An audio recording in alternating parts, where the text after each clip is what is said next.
All right, let's talk about who has more to lose: Mel Tucker, Michigan State head coach, or Jim Harbaugh. Some rumors that Mel Tucker could be headed to LSU, possibly even USC. Let's talk about it. Don't the video, share the video, subscribe to the channel, and let's talk about Mel Tucker real quick and his stuff. Most people say, well, why can't Michigan State attract the and they've been more successful over Michigan. Why can't they attract the notoriety over Michigan?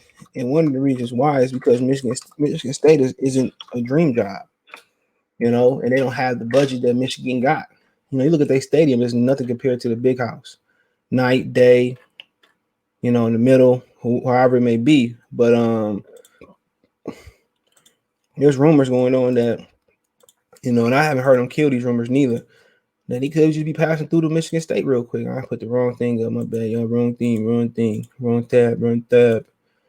Here we go. He could be passing through. Remember, he didn't want to come to Michigan State. Remember, they had offered him a lot more money or some more money, and he came. So I don't know if it was like, this is how much I want. Pay me this, and they was like, no, we'll figure something else out. Remember, the whole thing with Michigan State hiring the head coach was a mess. Because then Tony I think he was fired or he stepped down, whatever it was, and then he waited late in the process, and they had to salvage up Mel Tucker. And he said, no, I'm staying at Colorado. And then they came out with another offer, and he came. Anytime anybody do something for the finances, especially when it's the primary reason for something like this, they can't be trusted. They can't be trusted. Trapping down, they can't be trusted.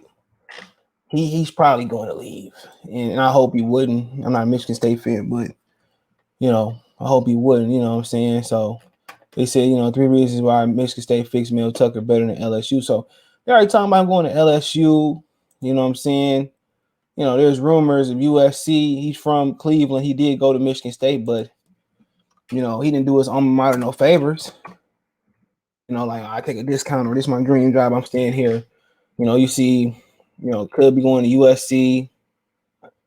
Mike Tomlin, LSU USC head coach candidate, see him right there. He could be going there. So there's rumors. There are rumors about him being able to get up out of here and leave. And like I said before, hope not. If you do leave, hope it's to the University of Michigan. If Jim Harbaugh can't get it done, how about that? But then Tony wasn't a bad coach. He just offensively didn't keep up with the times. That's exactly what it was. His defense was on point. He offensively didn't keep up, and what he couldn't fix over a long period of time, Mel Tucker came in and fixed immediately. So it shows the difference there. But like I said before, man, we'll see. You don't see nobody saying we want Harbaugh. Harbaugh start winning, you probably hear those rumors in the NFL, but I guess people look at it as this is his dream job, and he is their dream hire in Michigan, and he just got a contract, and he probably not going nowhere. They probably gonna keep him. But Michigan State has been highly more successful over the last 10 plus years, whatever it's been.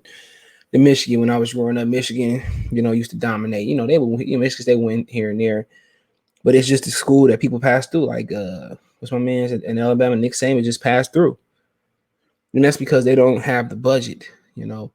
They don't have the budget. Michigan got Jordan behind them. They have a budget. The Big House is better than anything at East Lansing. They have a budget. The reason why Michigan State basketball is more successful is because their budget in basketball is better.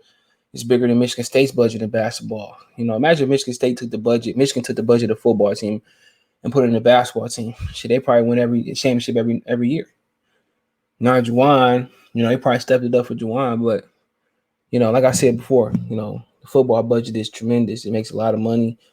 It's old. It's old. How can you say it's fixed in for a lot of old timers, and like I said, it's a choice of school for most Michiganders. Now the newer generation are starting to lean towards Michigan State. When I was growing up, I didn't see as many Michigan State fans. That's because Michigan State in their day and their time of the newer generation, they have been winning. So that is the team that they went to. Okay, but at the same time, you talk about who has more pressure on them is obviously Jim Harbaugh. I spent almost 5 minutes talking about Mel Tucker and Michigan State. And am I being objective here? Hell no. But it's the honest truth. It's a fact. Mel Tucker has his program ahead of schedule, way ahead of schedule. Jim Harbaugh has his program way behind schedule. And if he don't beat Penn State, I know they falling and they saying James Kirkland is losing control. James Franklin, excuse me, I said Kirkland. Do we want a revolution? Whoop, whoop. You know, if they don't beat, I think at this point, if they don't beat Michigan State, Penn State, Ohio State, if they don't beat one of those, I think, you know, people may start to turn on Harbaugh, which has yet to happen. But I think he needs to win one of those to be safe and win the games he supposed to win, Indiana, Maryland, whatever is left. He got to win those games. You know, are some Michigan fans questioning Michigan defense looks like a national champion defense. They are special teams. They're like a national championship type of kicker. You know, offensively, the offensive line looks good. Lewis, Ronnie, Bill, they look good. The running backs look good. But everybody had a question about the quarterback. And if he lose Saturday, they losing the shootout, you know what I'm saying? Cool. But they lose because McNamara, I think it's going to be the biggest push you've seen for Harbaugh to be fired. And then it's going to be an even bigger push if he continue to commit to K McNamara after the game. Okay, because you have Indiana, Maryland, Penn State, Ohio State. Even one loss ain't over with, especially when you say if Jerry J. McCarthy come in and light it up, and the committee said, well, they look like a different team under McCarthy, we gonna put them in. You know, then you got the Big Ten championship. You can squeeze in there. They can say we're gonna put them in if they look dominant. So it's not the end all be all for Michigan or Michigan State. But the thing Michigan got going for them, how they can lose and get back in, if they can make the Big Ten championship game, and J.J. McCarthy is being put in there. But of course, Harbaugh, and the biggest issue about Harbaugh right now is not his IQ anymore. Well, not completely the lead team. His biggest issue, he's made the adjustment, but he hasn't made the last adjustment. And that's finding a quarterback. People think McCarthy there, and they lose, man, because of McNamara. If it's a pick, if it's a bad game, if it's a fumble, you know, whatever it may be. Whatever it may be. If they lose because of McNamara, the floodgates of hell is going to be open from Harbaugh. And the floodgates will be open the next week if McNamara is still starting. Honest truth. So, all the pressure on him. You know, the pressure's on Penn State and his fans and his boosters and their organization. The pressure's on them because, you know, you don't want to make this dude uncomfortable.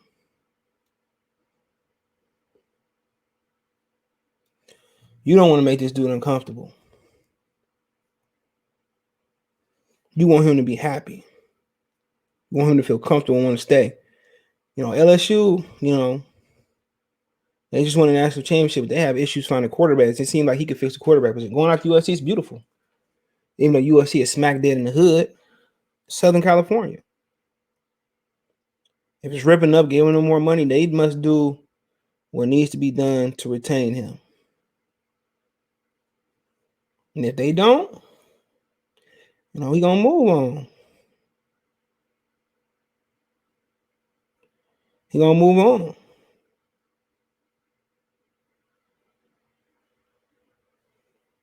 You know, move on. So, like I said before, no pressure on him. He got options. If it's LSU, USC, whatever else open up, he got options.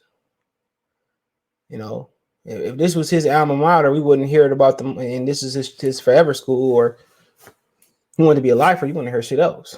You know, who really want to be in East Lansing, honestly?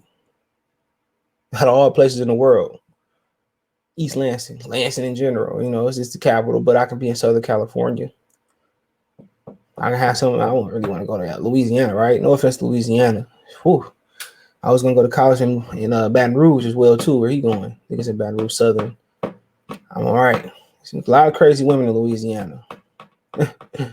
You know, but you eat good down there, fish. Got some good women, looking women down there. New Orleans not too far. Texas right there, but I mean, he gonna be a commodity. He beat Michigan tomorrow. I mean Saturday. The block is hot. I mean, he gonna be on fire. Up in here, it's burning hot. You know, boy, that boy gonna be man on fire. He gonna be the highest commodity in the country. Don't be surprised some teams, SEC teams, kick their coach to the side. If I'm him, you know, everything that glitter ain't gold. I might stay in Michigan State and just bang out Michigan. They don't have it. And they don't have high expectations in Michigan State. Expectations and for the basketball program. He's starting to get talent there, elite level talent.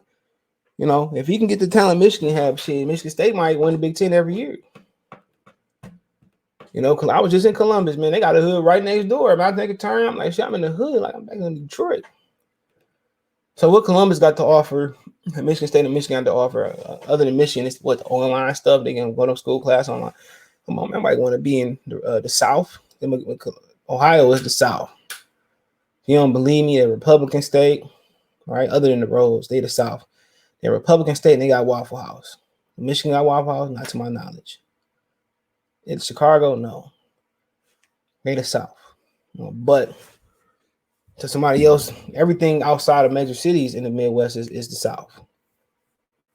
Outside of what, you know, Detroit, for the most part, man, shit, you go up and man, it's a whole bunch of, you know, that look like the South. So they got a point, other than the weather, too. They got a point, but I mean, like I said before, all the Harbaugh, Mel Tucker and his team go out there, dragged, the donkey walked, and the dog walked across, you know, at home. That's like, he just got to keep it respectable. And they can't go out there and lose 38-3, 38-17. They can't lose by no like 17-20.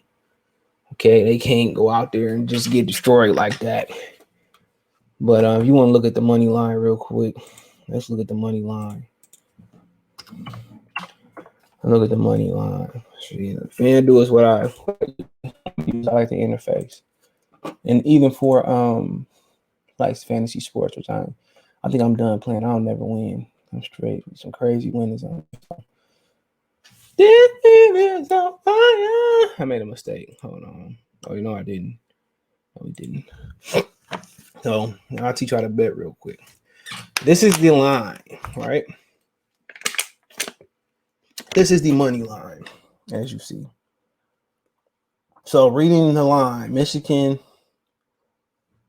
are the favorites. Right here tells you Michigan are the favorites. They're negative 196. Michigan State's a plus 158. What does that mean? Negative mean you are the favorite. It takes you this number, 196, to win $100 in profit. If you bet 100 with the plus, if you bet 100, you win 158. That's that line. Over and under, right? If Michigan if Michigan State can win by what? If they can lose by 3 or less, you win this line right here. If they lose by 3 or less, you win that line right there. If they win, you know, you win that line for that. But they just have to lose by 3 or less. If they win flat out, you win this money line. Once again, negative 106. It takes you $106 to win 100. But it's still not a bad bet. Michigan has to cover this for you to win. Okay. So they have to win by more than 3 points. They have to win by 4 more for you to take on 114. Okay, you can parlay. You can do. I don't know if they got same damn parlay for this, or they don't. So you can only bet one per. You cannot parlay all this together. As of right now on the screen. Over and under, when they go over 50, when they go over 50 points, it'll be 51 and more, or they be under 50 points. So that's the same thing. Cost 110. If you think they're going over, bet this. Line is the same. You just gotta bet, you know, when they combine for more than 25 points apiece. Straight up and down. That's it. So you can bet the exact money line, which that's the same thing. You get 1,600 as a tie. I don't think it's gonna result in a tie. I don't think they had ties in college football. So they have popular bets and whatever this is. I don't even know what the hell this is. So don't mind it. You bet the scoring quarters. You can bet the first half over and under. You bet the first half spread. We talked about this. They got some popular bets once again. You know, just ties and stuff of that nature. So, go what you feel. You know, I don't have same bet, but I don't really bet college like that. I don't really have same game betting. But you can say, you know what, let's go to the college place real quick. Let's say you could parlay anything. The games is going on Saturday, Sunday. Let's say we want to parlay. Let's say I want to pick Michigan to beat Michigan State. Well, let's be partial. Michigan State to beat Michigan State. I want to parlay Iowa to beat Wisconsin, which they underdogs, and Pittsburgh. You can just go crazy. You can go to NFL. You can put all this on your parlay ticket as long as they accept it. You can't parlay the same games. It's like if I go here, I can't pick multiple none unless I go to same game parlay. Then I could parlay whatever they offer me the money line. I could find who make the first basket or whatever. I could parlay, you could parlay anything for the most part, as long as they accept your parlay. And like I said before, I'm not trying to turn nobody into a betting gambler. But let's say we like the Wizards tonight, right? We move. No, we don't want that one. Excuse me. Let's go back again. We like the Wizards tonight. We're gonna make the Knicks in there, right? They don't know who's gonna win that Knicks in Chicago game. Let's say you want to go to Sunday football, right? And let's say you just want to pick the locks. You could pick the locks too and make some money. Let's say we like Arizona tonight. Let's say we like Carolina to upset we like the Lions, right? Which I don't bet on the Lions. It says 8-leg parlay, right? Let's say you Billy out there want to bet 20. And this is hypothetical. I don't think none of this is pretty much gonna happen. You want to bet 20, you could bring home almost $6,000, $20 bet. So you just got to parlay shit that's actually gonna happen. You know what I'm saying? So that is what it is. Appreciate you guys and gals for coming in. Those are the video, share the video, subscribe to the channel. You can find me on Twitter, Facebook, and Instagram if you want to advertise with channel, video requests, chop it up, whatever it may be. I want to make a financial donation, Cash App, CJ Good 313, Venmo, CJ Good 313, PayPal link description, and wherever you at, it has to be legal to play FanDuel anywhere in Michigan. It is legal. Check your local law today. Check out the college sports playlist. Let me know what you guys think. Peace.